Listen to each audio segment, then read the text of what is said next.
Now, as the cost of stupid has risen and people, and we've kind of turned that corner where, as you see these numbers move on the things you just mentioned, on mandates, on people finally getting to the point where the tipping point is reached and said, okay, we can't go on this way, right?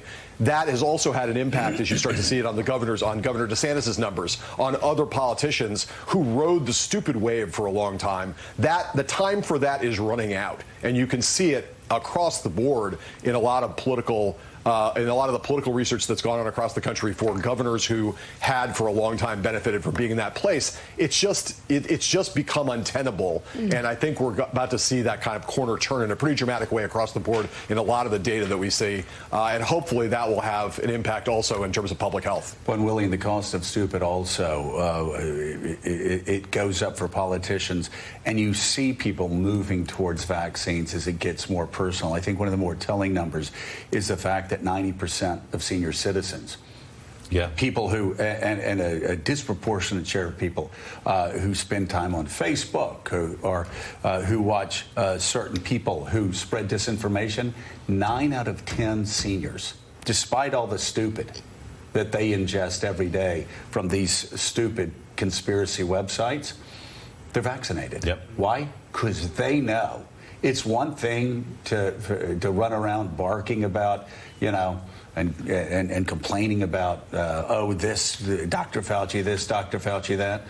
If you're a senior citizen, 9 out of 10 go, well, wait a second, I'm going to die if I don't take this. And so they're taking it. And I think we're starting to see that, as John says, is the cost of swallowing the conspiracy theories whole is adding up. And as it visits your community, as it visits people you know, as it visits a neighbor or a child that shuts down your school, people begin to understand that.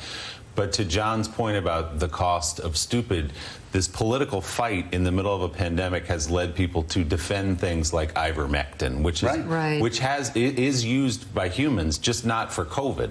It's used to treat head lice and things like that. Otherwise, it's used in livestock to deworm. So what the FDA and CDC have said is, if you take this in large quantities, it will hurt your body. And yet, because people like us point that out, it becomes this political fight over, okay, now I have to jump into a corner and defend this horse deworming drug. It's wild. But Eddie, where you work at Princeton, there is a mandate, a vaccine mandate, if you want to step back on campus, and not alone, by the way. A lot of southern state schools are doing that, LSU and other places. What has been the reaction to that? I know you're just back in school, but was there pushback against that, or what was it like on campus? For the most part, people think it's reasonable. We are mandated to take tests every week to make sure. So the testing regime is robust.